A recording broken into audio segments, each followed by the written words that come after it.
Bapak dan Ibu sekalian, kita sudah menyelesaikan sesi pembicara semuanya. Kita membuka kesempatan untuk diskusi atau tanya jawab. Mungkin kita akan lihat waktu, tapi di termin pertama ini kita buka untuk 3 penanya dulu. Mungkin yang berminat untuk bertanya bisa mengangkat tangan. Bang Jonet, Bang Hari ngangkat tangan ya? Oh enggak, oh Bang Jonet, terus ada lagi? Udah saya nanti.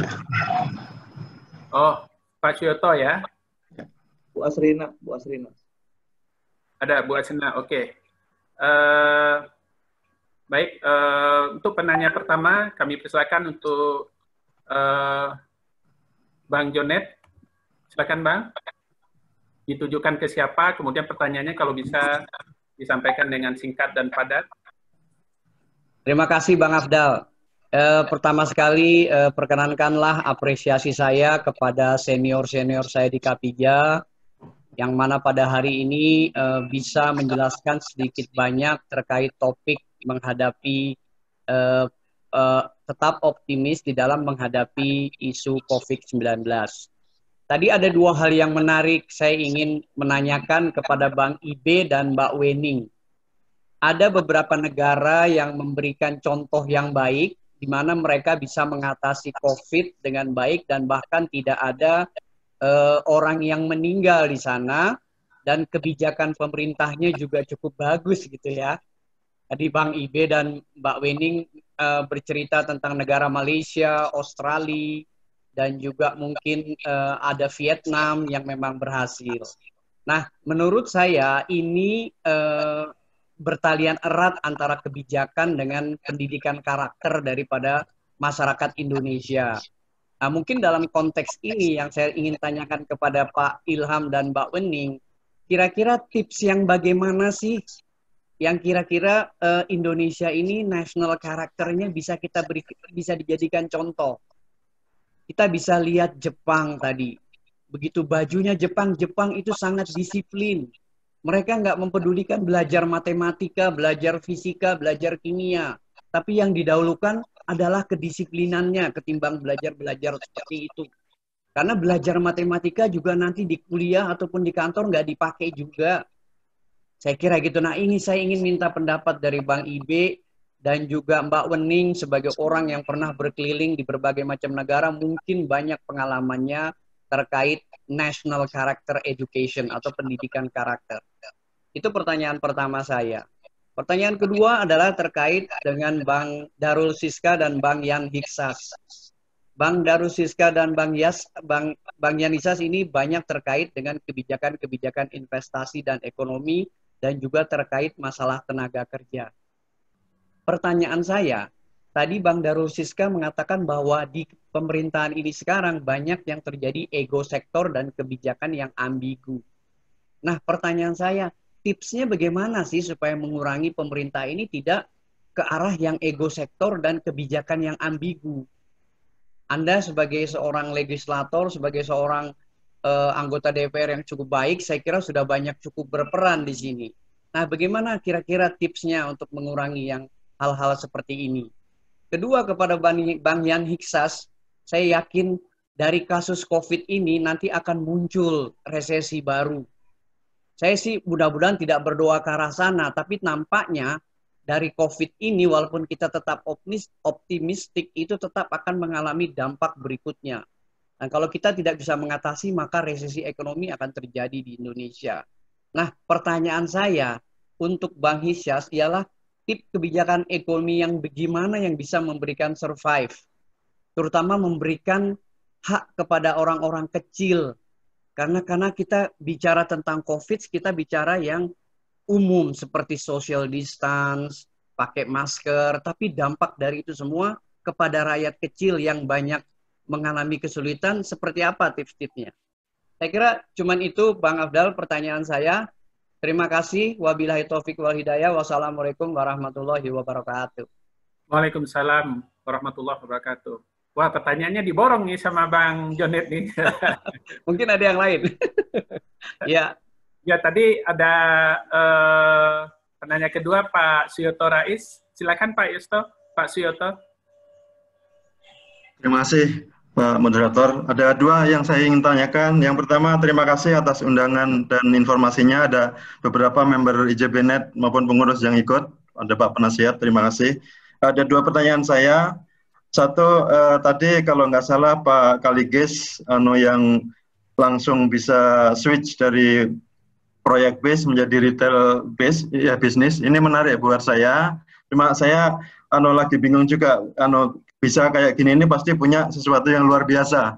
Barangkali bisa di-share untuk bisa switch dari proyek base ke retail bisnis. Terus yang kedua, ini agak pertanyaan yang lumayan berat mungkin. Bisa dijawab oleh perwakilan pemerintah atau ada legislatif silahkan. Yaitu terkait gimana kita bisa memudahkan ekspor ke Jepang. Kebetulan IJBNet ini didirikan hampir 2 tahun yang lalu, Agustus tahun 2018. Diresmikan Pak Erlangga, ada Pak Dubes ISI, perwakilan JICA dan lain yang hadir untuk membantu kolaborasi bisnis Indonesia-Jepang. Terus sekarang mengerucut gimana kita memperbanyak ekspor ke Jepang, atau sebaliknya kalau ada teknologi aplikatif yang bagus di Jepang, kita adopsi di sini. Nah sekarang pada saat pandemi ini ternyata kebutuhan pakan itu luar biasa. Aktivitas IJBNet juga mulai kita switch, gimana kita bisa ekspor ke Jepang.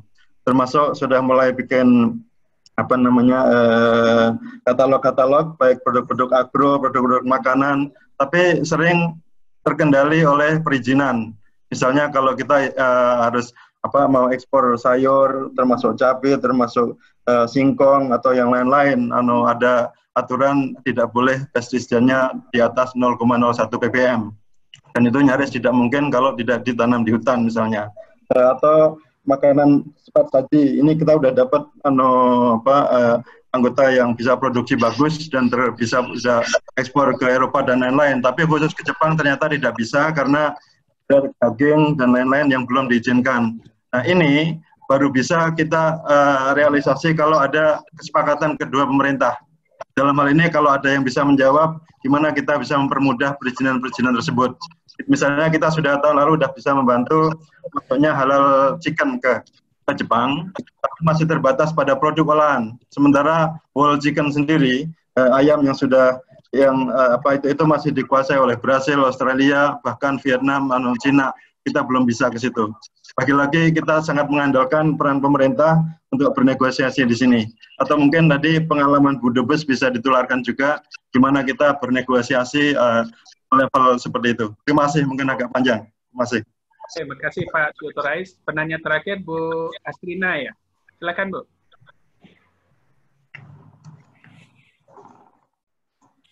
Suaranya tolong di unmute dulu. Oh ya.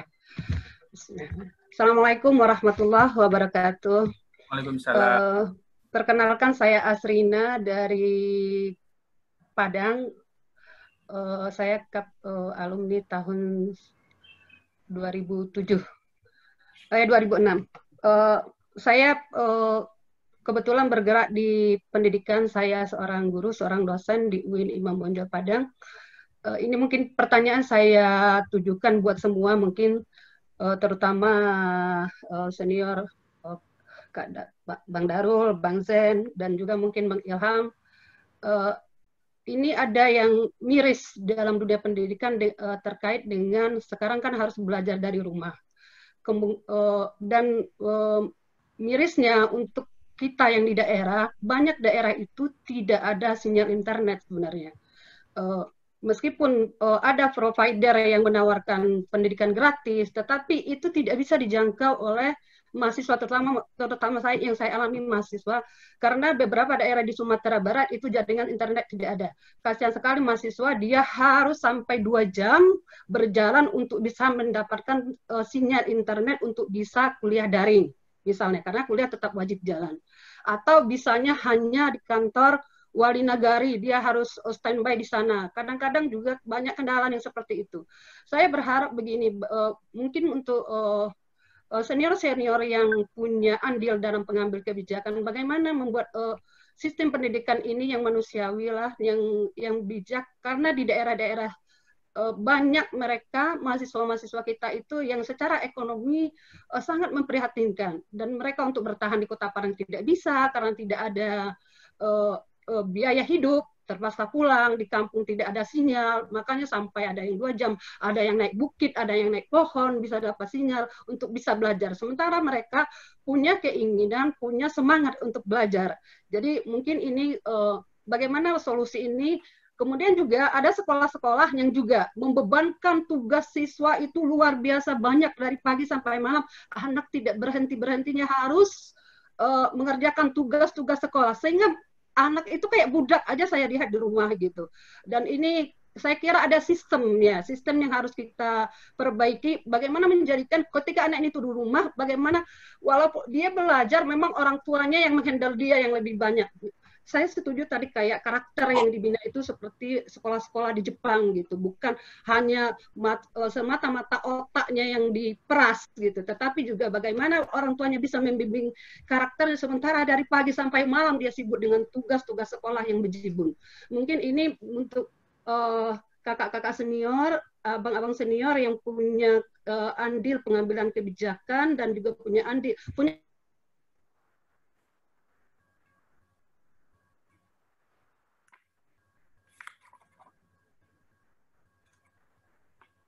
Ada gangguan sinyal sepertinya ya.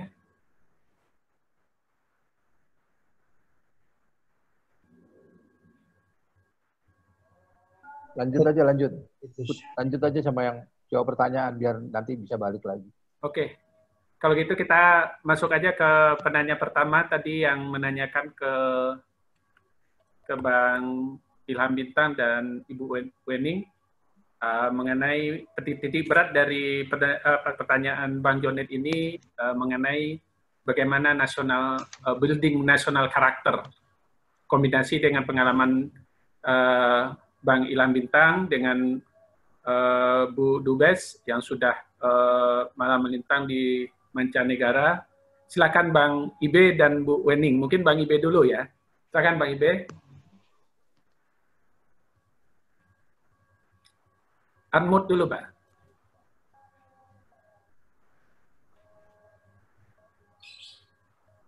Halo. Suaranya Bisa... di-unmute dulu, Pak. Hah? Bang Ilham, suaranya di-unmute. Ah, ya. Udah. Gini, sebelumnya saya mau minta izin, habis saya ngomong, saya pamit karena mau sholat. Mau sholat ya, zuhur. Saya mau sholat juga ya. Ini. Bagus kita istirahat dulu bagaimana?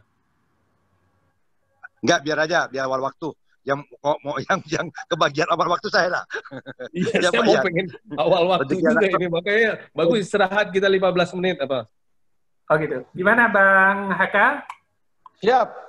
Kalau dirasa 2 jam waktunya kurang ya lanjut saja. Ini kan acara dari kita ke kita. Kalau memang dirasa 2 jam ini kurang sampai kita sepakati break 15 menit, kita mulai 12/4, kita tutup jam 1 lah paling tidak. Jam 1 atau 1/4.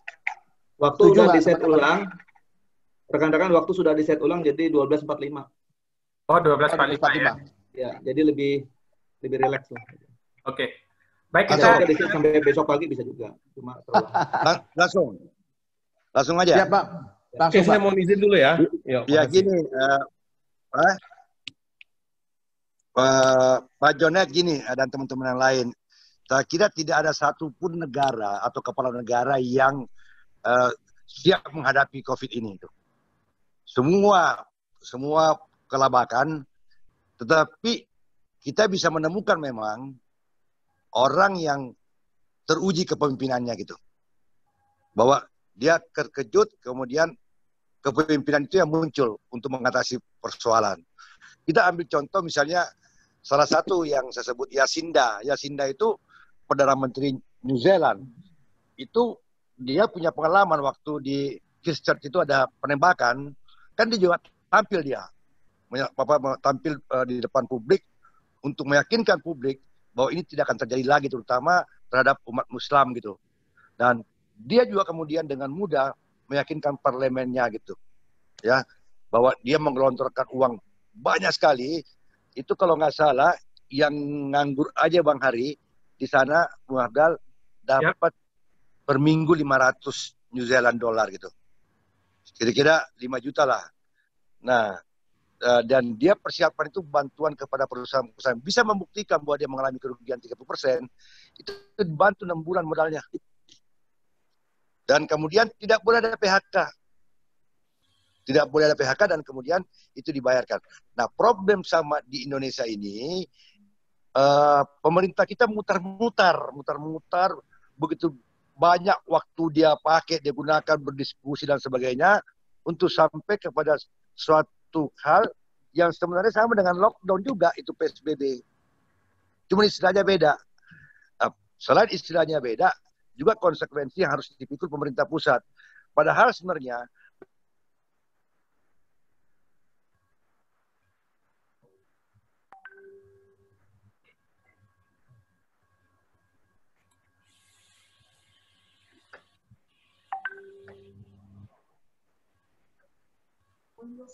Kenapa nih, San? Wah, mati ininya, sinyalnya Pak Bang Ibe. Ya, Bang Ibe. Oke, sambil menunggu itu, mungkin bisa ditambahi oleh Bu Dubes. Silakan Bu Dubes. Mengenai nasional karakter, Bu Dubes. Suaranya tolong Bu Dubes. Di-unmute dulu suaranya. udah keluar nih. Ya. Nah, Bang Ibe itu. Lanjut. Jadi, Lanjut, Bang. saya lanjutkan ya. Saya lanjutkan. Jadi andai kata pemerintah itu menggunakan PSBB juga mengambil organ dari Undang-Undang Nomor 6 tahun 2018. Saya kira nanti Pak Darul Siska bisa koreksi dan Bang Yan itu. Nah, kalau itu dipakai sejak awal karantina wilayah, itu selesai persoalannya. Saya kira 2-3 minggu. Artinya itu COVID tidak akan meluas sampai jauh kemana-mana gitu, sampai masuk ke kota-kota di dusun terpencil di Indonesia paling timur gitu. Nah, di situ memang ada yang nampaknya mau dihindari pemerintah. Ini mungkin jawaban juga buat Bang Yan atas pertanyaan tadi. Siapa lagi? Beberapa teman. Apa yang terjadi? Karena di pasal 55 ayat 1 di situ disebutkan bahwa kalau dilakukan karantina wilayah, maka seluruh biaya hidup masyarakat seberapa lama itu karantina dilakukan itu ditanggung oleh pemerintah pusat, bahkan termasuk makanan ternak. Nah, tampaknya ini dihindari oleh pemerintah sehingga berputar dan akhirnya terelakkanlah bahwa kemudian terjadi jumlah yang begitu besar. Pak Bang Afdal, kalau Anda ikut sebagai wartawan, saya sejak tanggal 16 Maret dalam banyak tulisan, mungkin lusinan, mengingatkan pemerintah bahwa rakyat Indonesia itu tidak bisa dihimbau. Ya kan? Karena mestinya pemerintah konsisten, ini negara hukum. Jadi harus ada alat pemaksa. Dan alat pemaksa itu cukup alasannya, cukup genting keadaannya, karena ini bersangkutan dengan musuh yang tidak kelihatan tapi sangat berbahaya dan terbukti sudah membunuh sekian banyak rakyat. Nah, yaitu alat pemaksa itu payung hukum. Tetapi apa yang terjadi? Justru polisi lebih dulu. Polisi itu lebih hebat buat saya. 17 Maret dia sudah buat maklumat yang membatasi pergerakan orang. Saya lihat juga beberapa masyarakat, terutama saya tinggal di Jakarta, itu di kampung-kampung di wilayah-wilayah RT RW, mereka tanpa dikomando, tanpa ada anjuran segala macam, mereka menutup lokasinya, menutup wilayahnya.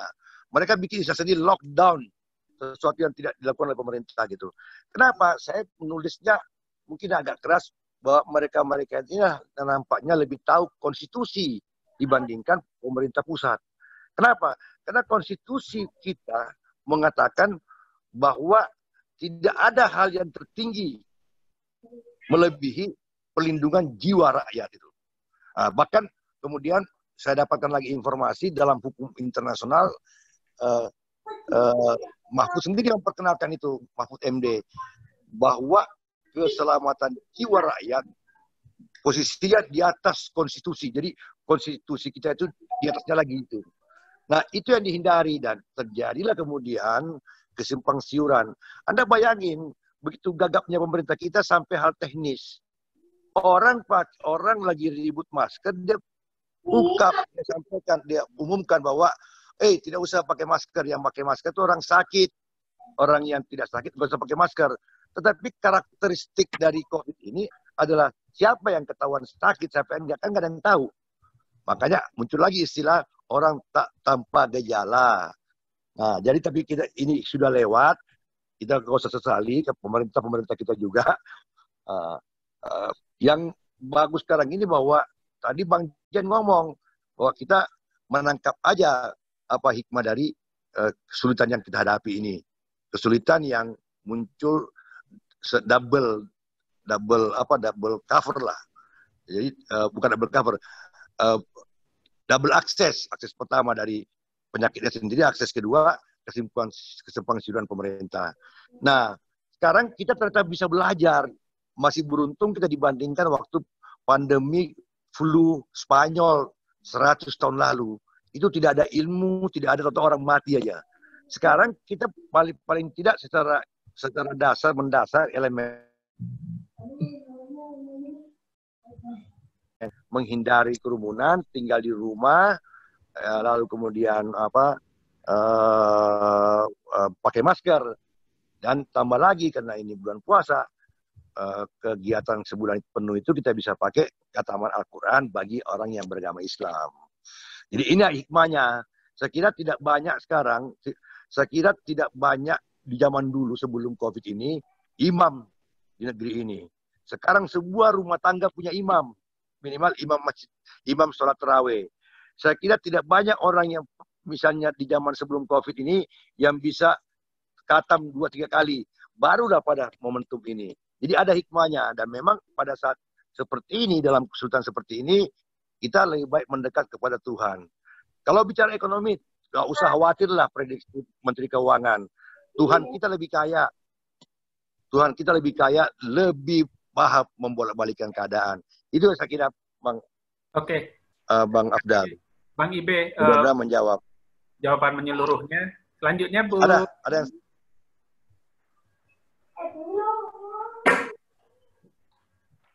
Bu Dubes, silakan. Ya. Bisa didengar suara saya? Bisa. Bisa. Ya, menanggapi pertanyaan Bang Jonet tadi ya. Mengapa ada beberapa negara dipandang sukses dalam menanggulangi COVID-19? Seperti yang kita lihat, yang jelas adalah China dan Vietnam. Tapi memang karakter politik negara itu, mereka negara sosialis, yang rakyatnya memang pada dasarnya patuh kepada pimpinan.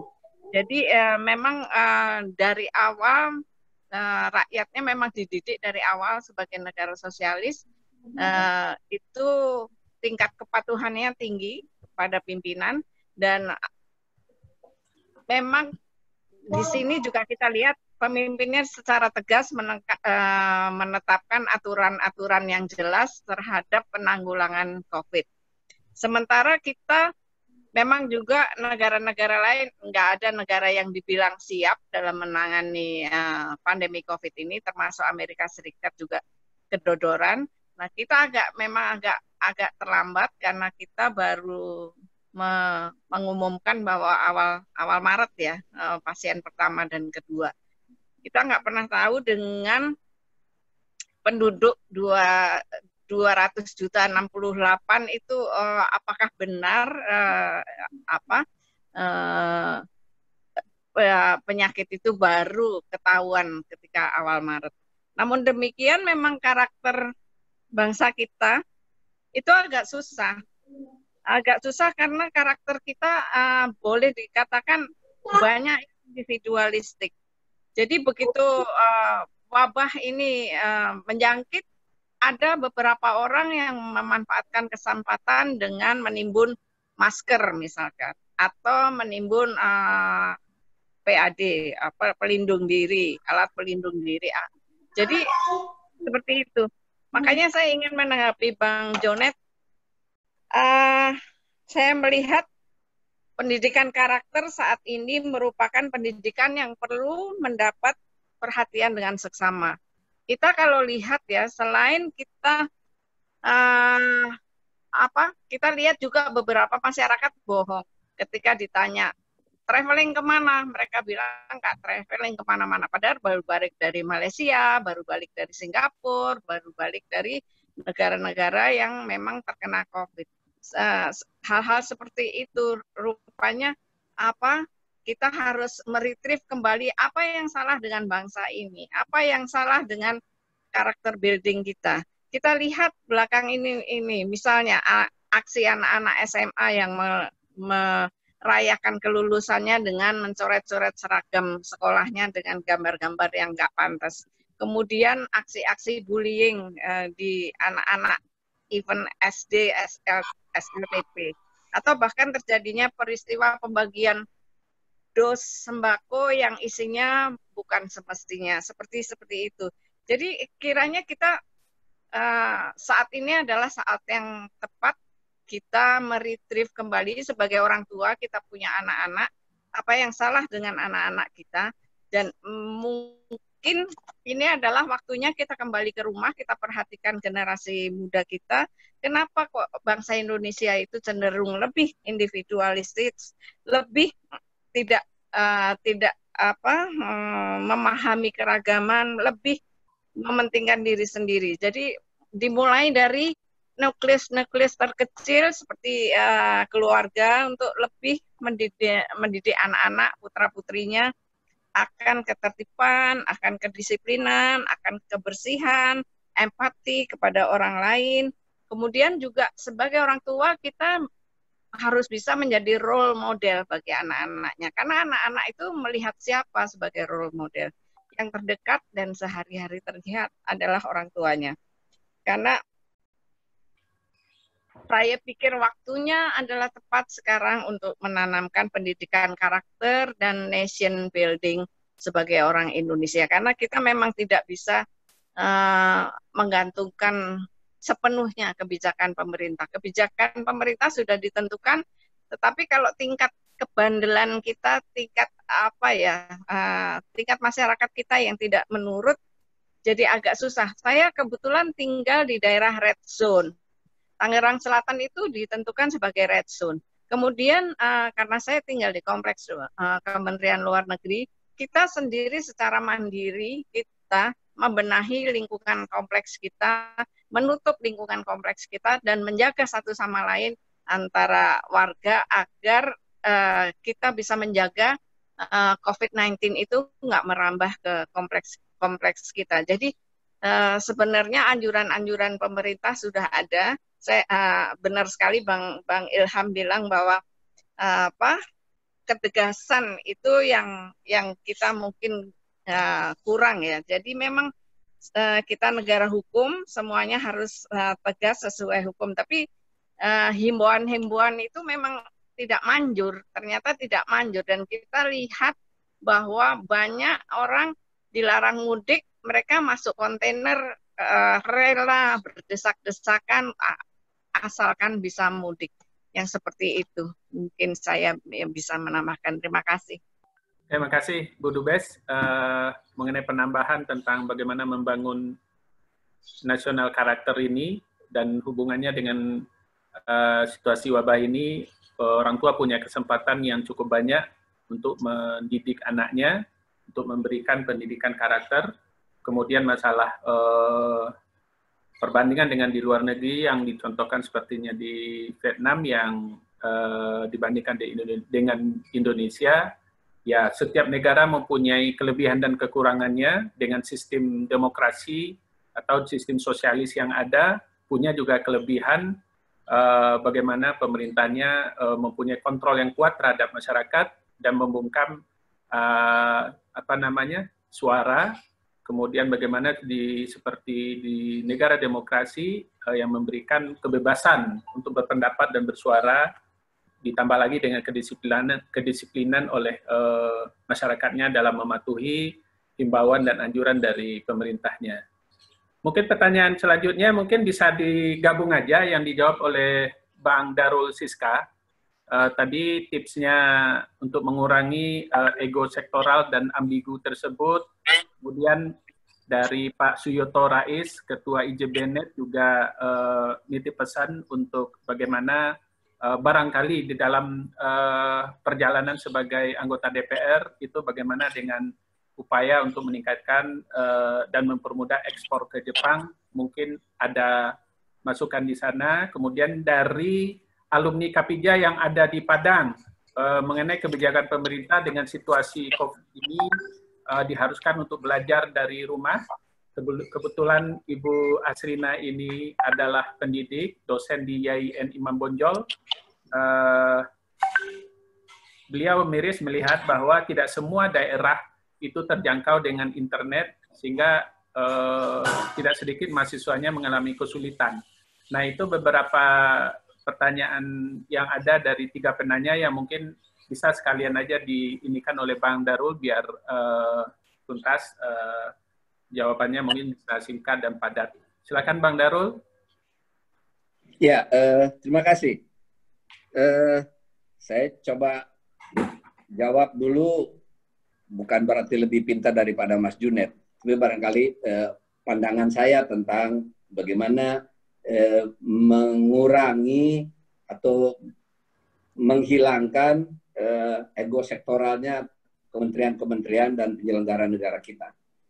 Memang inilah salah satu problem bangsa kita pada tingkat pemerintahan.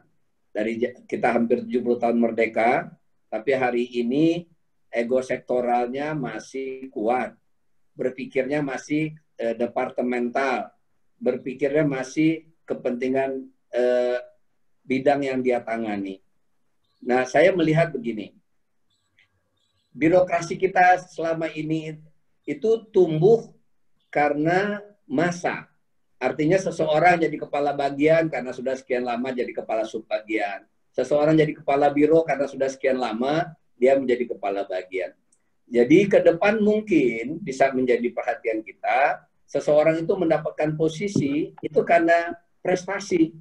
Jadi menurut saya harus reward and punishment itu harus dilakukan. Jadi pendekatannya sudah harus dirubah birokrasi kita itu. Itu yang pertama. Yang kedua adalah harus dihilangkan itu perayaan-perayaan, ada ulang tahunnya Kementerian Agama, ulang tahun Kementerian Pendidikan, ulang tahunnya Kementerian PU, itu sebetulnya tidak perlu. Yang perlu itu adalah ulang tahun kemerdekaan Republik Indonesia. Jadi kalau ulang tahun kementerian-kementerian itu masih dilaksanakan, ego sektoralnya juga kuat. Ada ulang tahun TNI AU, ada ulang tahun TNI AD. Padahal kan semuanya eksistensinya itu kan ada karena Republik ini merdeka. Jadi itu menurut saya penilaian seseorang itu harus berdasarkan merit system pada birokrasi. Kemudian ulang tahun institusi yang ada di pemerintahan itu sekali saja ulang tahun kemerdekaan Republik Indonesia. Yang ketiga adalah kami di DPR juga mencontohkan bagaimana mengkoordinasikan kementerian. Umpamanya kemarin kita terpaksa bikin rapat gabungan antara Komisi 6, Komisi 7, Komisi 9. Karena apa? Perlu koordinasi Menteri Ristek, Menteri Kesehatan, Menteri BUMN. Karena di tingkat mereka ternyata komunikasi itu susah. Umpamanya ada riset yang sudah dilakukan oleh Menteri Riset. Kemudian sudah harus membuat contoh daripada ventilator. Nah, itu untuk mendapatkan uji klinisnya, kemudian mendapat izin edarnya segala macam, itu memerlukan komunikasi yang susah. Oleh karena itu, kami di DPR sering juga mengadakan rapat-rapat gabungan gabungan komisi, sehingga bisa mempertemukan para menteri-menteri yang terkait dengan satu kebijakan. Nah, ini barangkali tips-tips yang bisa dilakukan untuk teman-teman yang hari ini berada di birokrasi untuk membuat kita birokrasinya jangan lagi ada ego sektoral. Sehingga kebijakannya tidak ambigu. Menteri Perhubungan bilang boleh mudik, boleh menggunakan transportasi umum, sementara Menteri Kesehatan bilang jangan dulu. Gugus Tugas juga mengatakan tidak ada mudik. Nah, ini kan sebetulnya pernyataan-pernyataan semacam itu membuktikan bahwa para menteri itu berpikir untuk kepentingan kementeriannya sendiri. Mas Yoto, saya kira ini agak spesifik memang. Saya bisa memahami betapa sulitnya kalau pengusaha minta ada kebijakan yang harus dilakukan oleh pemerintah. Kalau boleh Mas Yoto, kalau ada hal-hal spesifik kita bisa disampaikan ke DPR, biar DPR yang mengingatkan pemerintah, Pak. Kadang-kadang pemerintah itu terkungkung oleh kebijakan yang mereka buat sendiri. Sehingga kurang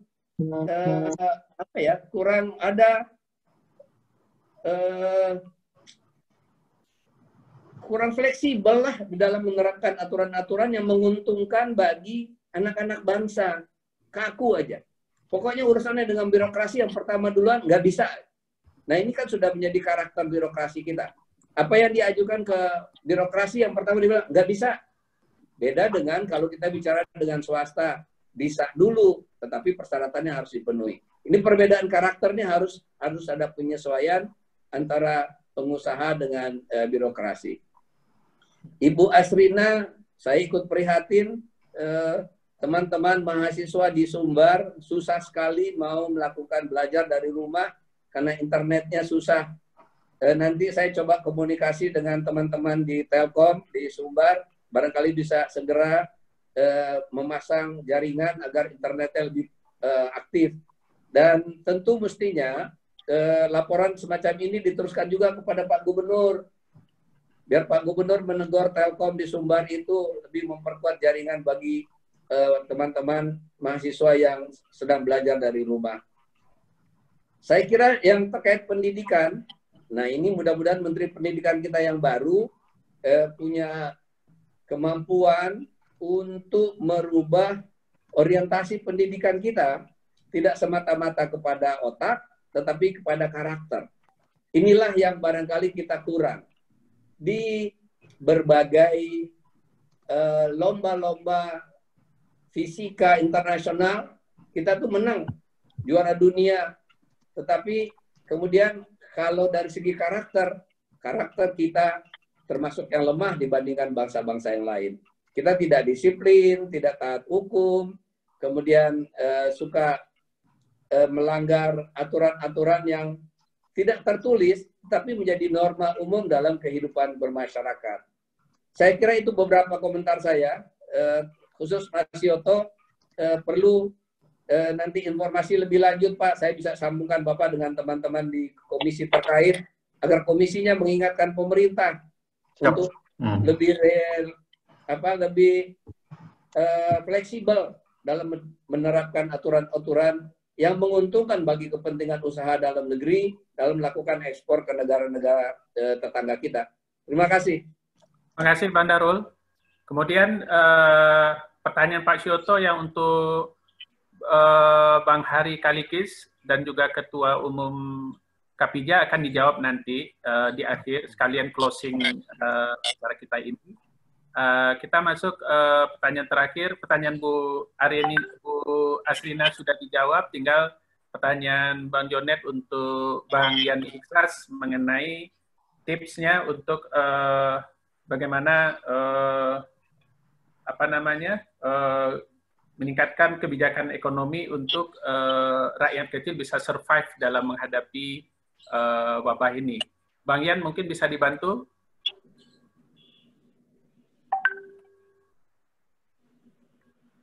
Suaranya Bang Yan di unmute. Sahabat setia, Pak Jonet. Jadi kalau saya sih melihat krisis yang disebabkan pandemi COVID ini lebih berat dari tahun 98. Kenapa? Pertama, ketika itu utang swasta itu besar kepada luar negeri. Utang pemerintah waktu itu cukup bisa terkoordinir ya. Artinya punya kemampuan lah negara. Tapi ketika pemerintah mengambil kebijakan likuidasi waktu itu atau likuiditas, bantuan likuiditas, maka Bank Indonesia memberi pinjaman yang luar biasa ke bank-bank untuk menutup pembayaran mereka kepada luar negeri. Itu waktu itu utang swasta besar. Nah sekarang pemerintah utangnya besar kepada luar negeri. Swasta utangnya besar kepada luar negeri. BUMN utangnya luar biasa. Rupiah anjlok. Yang terjadi adalah hampir kekayaan bangsa kita itu turun nilainya. Aset yang tadi misalnya harganya 20, sekarang turun dilihat dari mata uang luar negeri. Sehingga akhirnya sekarang aset-aset nasional kita berharga murah. Ini akan datang kembali dengan rayuan kita juga, dengan keinginan kita juga, investor akan masuk membeli aset-aset kita. Itu bergelimangan sekarang. BUMN kita berdarah-darah sekarang untuk bayar bunga nggak sanggup karena pendapatan rupiah, utang dalam bentuk mata uang asing, tapi mau tidak mau harga saham mereka jatuh dan makin dikuasai oleh asing.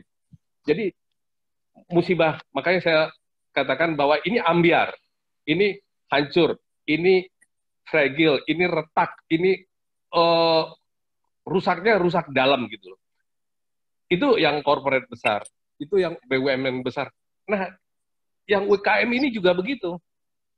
Mati, mereka nggak bisa dagang, mereka diberhenti di lockdown, nggak bisa usaha, penghasilan mereka hanya untuk 1 hari 2 hari, ditutup sedemikian rupa. Kenapa? Karena tidak adanya strategi yang pas untuk melawan pandemik ini. Makanya saya katakan bahwa kita ini jangan-jangan ini pecundang kita. Negara lain cukup 2 bulan, 3 bulan, kita jangan-jangan bisa 6 bulan, 7 bulan. Padahal alam kita itu mendukung kita untuk cepat keluar dari pandemik ini gitu loh. Tapi karena pemerintah gamang, tidak punya strategi, dan kebijakannya overlapping, dan yang menuntun masyarakat, yang mengarahkan masyarakat harus berperilaku aja, ini kan nggak bisa hanya sekedar tinggal di rumah. Tapi kan juga harus ada jurus-jurus yang diberikan oleh pemerintah dan di-guide oleh pemerintah bagaimana gitu. Bukan hanya persoalan birokrasi aja. Nah, menurut saya apa yang dilakukan ada langsung aja bantuan tunai. Misalnya ya, 5 juta per UMKM seluruh Indonesia. UMKM Indonesia berapa sih? Paling kan cuma 75 juta atau 80 juta. Mereka dibantu 5 juta. Cuma kali sekian, ekonomi pasti bergerak di bawah. Yang besar-besar itu mau dikasih relaksasi teks, relaksasi cicilan. Nah, tapi yang untuk rakyat bawah ini loh, yang makannya tiap hari ya. Kan nggak bisa rakyat orang lapar ditakuti dengan peluru yang nggak mungkin. Gitu. Jadi menurut saya perlu ada kebijakan yang langsung kepada masyarakat sehingga mereka punya daya tahan ekonomi untuk menghadapi kondisi ini. Kalau misalnya per berapa kepala keluarga UKM di Indonesia, kan pasti nggak banyak itu. Paling 20 juta, kalau kali dari keluarga mereka ada 5, udah 100 juta. Nah, itu dikasih bantuan tunai aja 5 juta, masukin ke rekening mereka. Gitu. Oh, pendataan salah dan segala macam, ya kerja keras lah. Bikin tim khusus. Negara ini harus punya tim khusus yang menangani ini. Semua menteri koordinasi. Ini nggak menteri ini ngambil kebijakan, ini menteri ini. Akhirnya lepas kontrol semuanya. Nah, semua orang mengatakan sekarang bahwa Indonesia gagal dalam memanage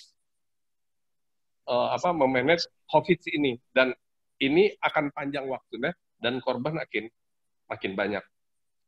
Itu jawaban tentang masalah krisis yang makin mendalam ini. Yang kedua adalah masalah tadi tentang bagaimana meningkatkan ekspor kita ke Jepang. Gini Pak Rais, udahlah kalau tentang Jepang itu pada dasarnya adalah proteksionis. dasarnya mereka, dan mereka sangat mencintai produksi dalam negeri mereka. Kalau mau ekspor, misalnya mau ekspor ubi ke Jepang, sudah itu mereka bilang 0, sekian pestisida. Itulah cara mereka untuk memprotek produksi dalam negeri. Kenapa kita tidak lakukan seperti itu yang canggih, yang sesuai dengan azas-azas internasional, dengan azas-azas lingkungan, dengan azas-azas yang green gitu loh, yang go green gitu. Sehingga dengan demikian rakyat kita yang berproduksi menjadi terlindungi oleh kebijakan negara gitu. Jangan misalnya Jepang dulu ketika mereka mau diserbu industri otomotif, mereka bilang harus emisi sekian gitu. Sehingga akhirnya apa? Produk Amerika nggak bisa masuk gitu. Nah kita, seluruh buah-buahan kita impor semua, gimana petani kita atau perkebunan kita bisa jalan gitu loh. Kalau kita tidak pakai cara-cara yang elegan, yang mantap, sehingga akhirnya memang kita bisa melindungi produksi dalam negeri kita gitu loh. Ini alat pertanian kita impor. Kesehatan kan baru tahu sekarang. Belum lagi kebutuhan pendidikan kita, seluruh alat-alat tulis, alat-alat perkantoran kita semuanya impor semua. Terus kita bicara apa? Ketahanan ekonomi nasional. Cerita mati, karena apa? Kekuasaan kita dibayar pakai uang yang memang tidak berasal dari dalam negeri kita gitu. Nah itulah yang saya bilang bahwa judul kita sebenarnya Kopik Ambyar. Kopik yang membuat kita ambyar. Dan saya mendapat pesan keambiaran kita hari ini betul-betul ketidakpunyaan pemimpin, dan saya setuju dengan Bang Ibe, ini persoalan leadership. Ini persoalan bagaimana seseorang itu punya kemampuan untuk mencari jalan keluar dalam kondisi terdesak. Ini persoalan leadership. Jadi, Bang Rais, banyak untuk ekspor ke Jepang itu sangat sulit, ya, karena barrier yang mereka ciptakan dengan sangat canggih dan sangat sulit gitu loh. Mungkin yang lebih baik apa kebutuhan Jepang saja, misalnya ada kebutuhan pemerintah Jepang terhadap tenaga kerja, itu kita kirimin tenaga kerja kita yang educated, yang karakter bagus, yang punya disiplin, kerajinan bagus dan segala macam. Dan sekarang ada 350.000 lapangan pekerjaan di Jepang terbuka, tapi masalahnya Jepang mengalami pandemi COVID seperti ini. Jadi saya mengatakan bahwa bangsa ini harus belajar untuk bisa survive dan secara akal bagaimana melindungi rakyatnya dengan kebijaksanaan yang pada intinya adalah bahwa kita bisa makmur dengan cara-cara ekonomi yang diprotek oleh negara. Nggak mungkin. Coba lihat Amerika sekarang juga mereka protek kok. Amerika dibilang kampion kampion liberal dalam perdagangan, mereka buktinya dengan Cina mereka naikkan dumpingnya, mereka naikkan kebijakan hingga akhirnya ekspor Cina mereka tahan. Nah, kenapa kita nggak berbuat dengan bangsa kita sendiri gitu loh? Atau memang suka dengan impor, pejabat kita mendapat seperti dari impor itu? Ini persoalan kita tidak bisnis ini terlampau penting, ekonomi ini terlampau penting. Yang penting politik bagi kita. Ekonomi biar berjalan sebagaimana adanya, mau tersungkur, mau apa, segala macam korban mereka. Tapi kalau yang politik, biarkan mereka atur, karena di situ kesempatan ekonomi ya adalah bahwa krisis semakin mendalam, daya saing kita turun, aset bangsa kita turun. Sudah itu untuk Jepang bukan pilihan yang baik untuk ekspor culture kita, kecuali apa yang dibutuhkan oleh pemerintah Jepang, sehingga dengan demikian kita bisa ikut follow terhadap kebijaksanaan pemerintah Jepang. Jonet, Pak Rais, begitu, dan salam hormat pada teman-teman yang budiman yang mudah-mudahan sedikit saja bincang-bincang ini membuat persahabatan antara kita makin kuat, dan kita ingin JK juga bisa mengguidance kita ke depan, dan mudah-mudahan JK lebih terbuka, bukan aja kita, dan kita bisa membantu. Karena bagi saya investasi Jepang di Indonesia jauh lebih manusiawi, jauh lebih banyak keuntungannya bagi Republik ini daripada investasi dari negara lain. Terima kasih. Assalamualaikum warahmatullahi wabarakatuh.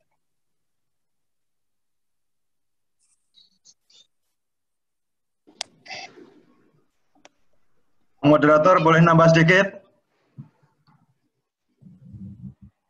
Tinggal sedikit lagi Pak, waktunya Pak. Salah tadi.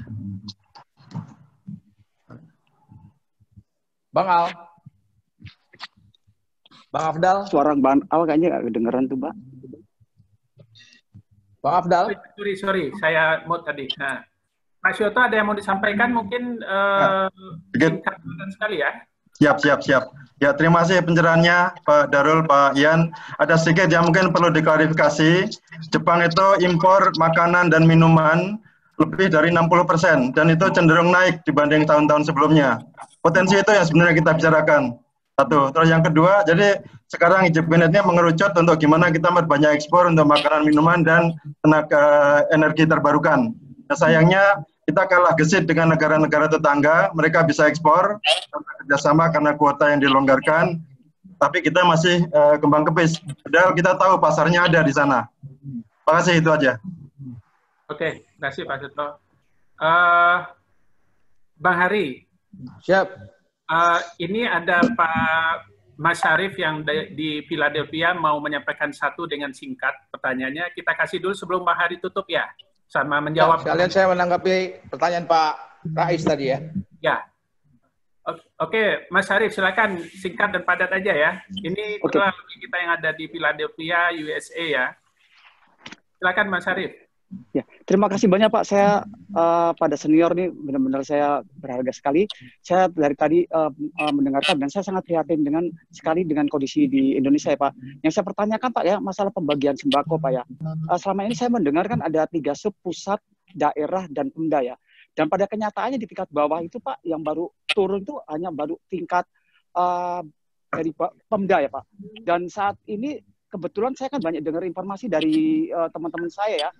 Rakyat kita khususnya di daerah-daerah itu mengandalkan dan hanya sedikit digelunturkan Pak, dan hanya sekedar banyak omong dan banyak janji istilahnya dari pusat atau dari daerah yang turun Pak. Itu sebetulnya tanggung jawab siapa Pak? Karena selama ini yang dibombardis itu tingkat RB-nya ya, tingkat tempat saya sendiri Depok Pak ya, dibilang katanya dibagi setelah data dari 2000 Pak ya.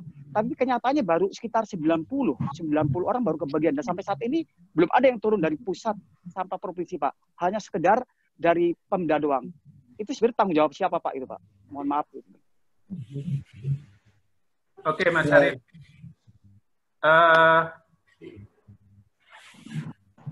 Mungkin pertanyaan Mas Syarif ditujukan ke siapa ya? Oh saya mungkin ini Pak, mungkin umum aja lah. Siapa yang bisa jawab Pak? Oke. Kalau begitu mungkin sekalian dari ketum aja ya Bang Hari Kaligit menjawab mewakili ya pertanyaan dari Mas Syarif, sekaligus menjawab dari pertanyaannya Pak Suyoto Rais, dan juga sekaligus juga mungkin closing remark dari Bang Hari Kaligit. Silakan Bang Hari. Oke. Terima kasih. Assalamualaikum warahmatullahi wabarakatuh. Mungkin sebelum terima kasih pertanyaannya Pak Rais juga sama kawan kita dari tadi masalah bagaimana bisa switch dari project base menjadi retail base Pak. Sebetulnya ini adalah investasi panjang yang saya nikmati setelah saya memeluk Islam. Saya sebetulnya seorang mualaf Pak. Saya alhamdulillah tahun 9 bulan menjadi seorang mualaf, dan itu memberikan arti yang luar biasa dalam hidup saya. Dan terus terang, dalam membentuk perusahaan pun banyak pendekatan Islam yang saya lakukan. Jadi di perusahaan saya pun saya sedikit melakukan sentuhan syariah terhadap karyawan saya. Jadi karyawan saya pun saya berikan yang namanya saham untuk mereka, dan setiap keuntungan yang kita berikan, kita keluarkan zakat untuk dibagikan kepada pihak-pihak terkait dalam konteks berbagi. Nah, ternyata itu suatu investasi yang luar biasa, Pak. Di saat kami menjadi problem seperti sekarang, ternyata kebersamaan yang kami mulai start 2013, Pak. Jadi baru 9 tahun sebagai perusahaan. Karena sebelumnya saya berkiprah di perusahaan asing sebelumnya. Jadi trust, kepercayaan, dan kebersamaan yang saya lakukan bersama karyawan, termasuk kolaborasi yang dilakukan, ternyata itu membuahkan hasil yang sangat luar biasa. Sehingga karyawan sangat percaya kepada kami dan kami percaya sama karyawan. Dan itu yang saya lakukan pada saat 1 bulan pertama COVID, saya masih melihat perkembangan ke arah mana. Begitu masuk bulan kedua, saya kumpulkan semua karyawan saya. Apa yang bisa kita lakukan untuk menghadapi ini, karena mereka juga punya saham di tempat kami, Pak. Di saat katakanlah perusahaan ini bangkrut, mereka juga ikut bangkrut, bahasa kasar seperti itu. Artinya kita sama-sama menanggulangi seperti ini. Nah, ternyata apa yang terjadi? Begitu banyak ide yang keluar, Pak, dari karyawan. Karena mereka ingin kami sama-sama selamat. Gitu. Kami ingin sama-sama bisa keluar dari permasalahan ini. Itulah awal mula kenapa kami yang tadinya project based bisa keluar menjadi satu perusahaan yang akhirnya berkolaborasi dengan perusahaan-perusahaan yang ujungnya di retail base, Pak. Kami main di frozen food, kami main di gula, kami main di beras. Karena semua itu idenya bukan dari kami murni. Bahkan itu dari karyawan kami, Pak. Yang memang punya kepedulian terhadap itu. Kebetulan bisnis kami yang konversi energi sangat dekat dengan petani, sangat dekat dengan nelayan gitu. Jadi kami sentuh ke arah itu semuanya. Dan alhamdulillah switch itu begitu mulus gitu. Kita bisa masuk ke industri yang sama sekali tadinya kita nggak tahu gitu. Mau nggak mau kita harus belajar. Harus speed up, kita punya mindset supaya kita bisa survive gitu. Jadi inti di balik itu semua adalah sebenarnya tadi, Pak, kepercayaan yang kita berikan kepada karyawan kita. Nah, kepercayaan itu saya bentuk dalam bentuk saham, Pak. Kita kasihkan saham kepada karyawan dalam jumlah yang cukup besar untuk mereka juga memiliki. Jadi perusahaan ini bukan milik saya sebagai pemegang saham 3 orang, tapi karyawan juga punya, Pak, di sini. Nah, di saat itulah kebersamaan itu tumbuh, Pak. Kepercayaan itu tumbuh. Jadi saya percaya, Pak, gitu, nilai Islam itu sangat indah gitu. Saya sebagai seorang mualaf tahun 90-an, tahun 91 saya seorang mualaf itu, saya merasakan nikmat yang luar biasa. Gitu. Sentuhan Islam dalam satu perusahaan itu memberikan makna yang luar biasa dalam kehidupan saya. Gitu. Begitu juga dalam memanage perusahaan, itu saya merasakan itu. Dan kebersamaan itu memberikan hasil kalau menurut saya. Dan kolaborasi kami dengan beberapa UKM. Jadi kami berkolaborasi, Pak, ujungnya dengan UKM. Dengan yang bermain di frozen kita berkolaborasi, yang bermain di gula kita kolaborasi, bermain dengan beras kita kolaborasi. Artinya apa? Karena kita memang tidak punya pengalaman sih, tapi yang bisa kita lakukan adalah fund yang kita punya, kita putar di situ, Pak. Supaya itu menjadikan sesuatu profit yang kita bagi hasil, yang ujungnya profit itu kita kembalikan ke karyawan untuk mereka punya gaji dan mereka punya THR pada akhirnya seperti itu. Mudah-mudahan konsep sederhana yang kami lakukan bisa ditiru, Pak Rais. Karena itu buat saya konsep yang sangat-sangat sederhana menurut saya. Tapi memang itu investasi jangka panjang yang kami lakukan berdasarkan kebersamaan kami sekian tahun bersama karyawan gitu. Makanya kami sangat anti dalam konteks mem-PHK karyawan di tempat kami tidak mengenal itu, Pak. Gitu. Mem-PHK atau memberhentikan karyawan itu sangat-sangat jauh gitu. Bahkan kami melakukan kalau karyawan mau keluar kita lakukan yang namanya exit interview. Nggak sembarangan karyawan bisa keluar di tempat kami gitu. Ada yang namanya exit interview karena kami ingin kebersamaan itu kami galang sepanjang masa sama-sama kita tumbuh dan berkembang. Nah, itu mudah-mudahan bisa membantu. Ada sedikit tips mudah-mudahan ke depan Kapija bisa berkolaborasi juga dengan IJBNet, Pak. Karena IJBNet saya lihat juga sudah jauh lebih advance dari Kapija. Meskipun Kapija juga umurnya sebetulnya sudah muda-muda banget, sudah 35 tahun. Mudah-mudahan kita bisa men-speed up untuk bisa berkolaborasi dengan IJBNet. Mudah-mudahan tawaran kerjasama ini bisa ditangkap oleh Pak Suyoto Rais sebagai Ketua Umum. Saya juga sebagai Ketua Umum, mudah-mudahan kita bisa kolaborasi. Yang kedua mungkin pertanyaan dari Mas Afril ya, dari itu Saiful dari Philadelphia ya. Ya. Saya pikir semua orang tahu, Pak, kelemahan kita adalah di data, Pak, sebenarnya. Kalau kita bicara konsep apapun itu, saya bisa tanggapi kelemahan kita adalah di data.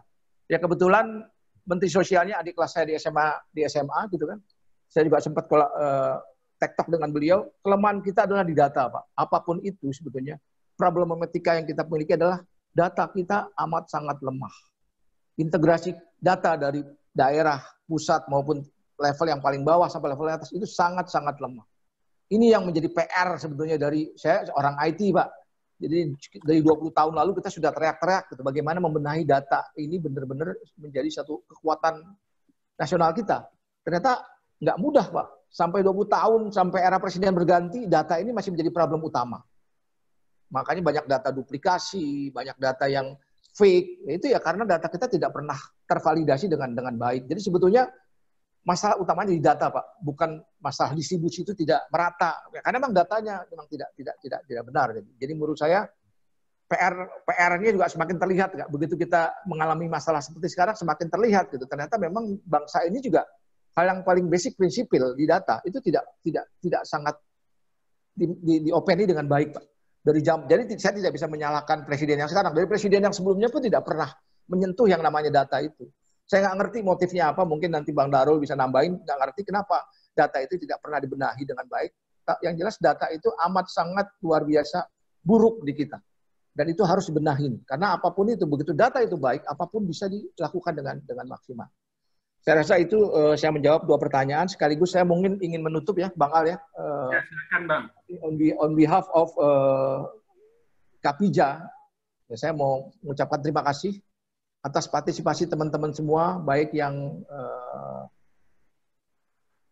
pembicara senior yang saya hormati, Bang A, Bang Ibe, ada Bang Darul, Bang Ian Iksas, ada Mbak Wening, ada juga Bang Zain. Saya pikir hari ini sangat luar biasa, hampir 40 orang saya lihat masih bercokol sampai acara ini selesai. Dan mudah-mudahan ini satu start yang baik juga untuk kita saling menumbuhkan rasa kebersamaan yang semakin kuat. And on the other hand, I want to say thank you for JICA staff and member still on until now. Teta Matsusang and also Andosang and Yamanaka already left, but fortunately, I think they support a lot and they expect a lot from our organization right now, and I believe we can do a lot of collaboration with JICA. And once again, thank you. We still have another programs. We have Saturday programs, we have a Monday programs, and until end of Ramadan. Hopefully, work from home is ending after Ramadan, so we can start live regularly lah, secara normal gitu, mudah-mudahan. Ya, terima kasih. Mohon maaf jika ada kekurangan atas nama kepengurusan. Terima kasih Bang Afdal juga sebagai moderator.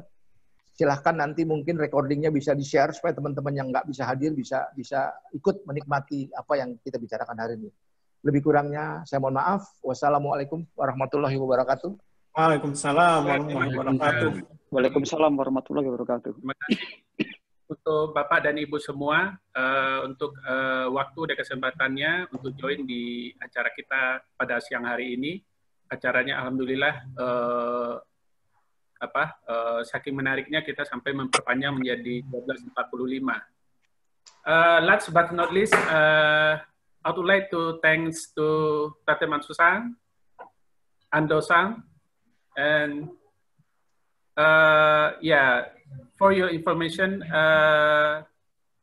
I repeat again that on Sunday we will have a Zoom meeting with the alumni in Malaysia, Pamaja, and then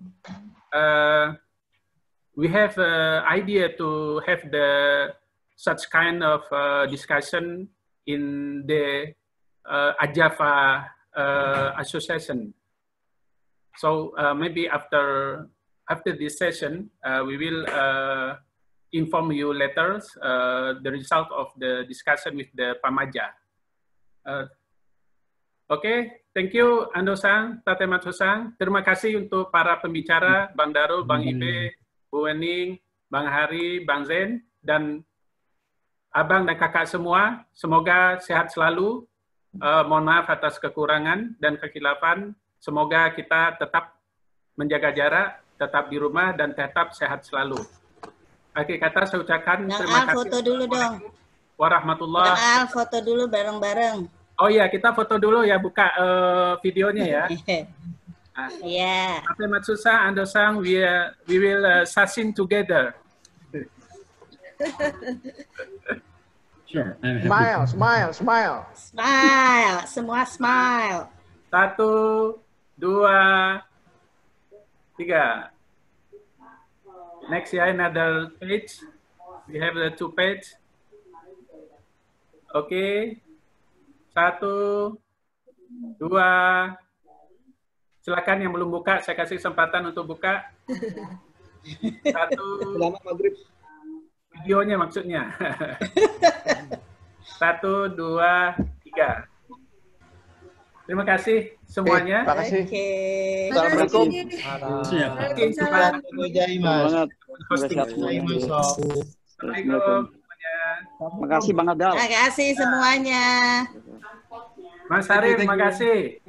Mas Arif, terima kasih. Kita kurang tahu sekalian. Mas Arif ya. Mbak Asrina. Ya, assalamualaikum. Terima kasih semuanya. Alia. Arigato Ando-san, Tatimatsu, arigato. Terima Ya, terima kasih. kasih. Ya. Hey, thank you Bang Darul, makasih Bang Darul. Bang Yan, makasih Bang Yan. Makasih. Sukses untuk semua. Ya, Terima kasih. Alhamdulillah. Alhamdulillahirrahmanirrahim. Kakak. Terima kasih untuk semua kakak senior.